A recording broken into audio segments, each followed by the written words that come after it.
Now, we all know that fuel is expensive, whether it be gas, electric, solid fuel. It's a major factor which affects all of us within our homes.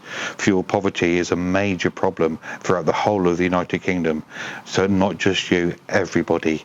Now, what is the problem is the fact that without heat, we run the risk of creating condensation mold within our homes, along with other flu, colds and everything else which is associated with having your property too cold.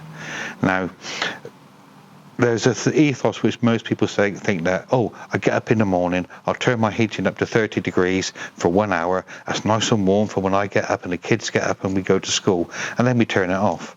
And then we come back home at 5, 6 o'clock and we do exactly the same again.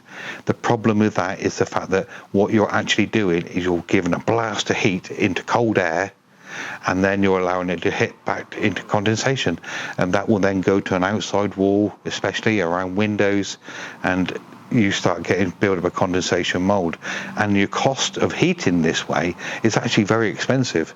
My advice would be a lower constant temperature will be far better, keeping the air at an ambient. Now, they do say that in a living room, the constant temperature in an evening should be 21 degrees, in a bedroom 18 degrees. Now, we know that this isn't always feasible. We know that people are struggling out there, and we're paying for fuel, and if it's a choice between fuel and food, we're going to take food. But it's just being mindful. If we can't do what we recommended with the amount of heating, then we need to make sure we're looking at ventilation and everything else within our property, which is where the previous tips come into play.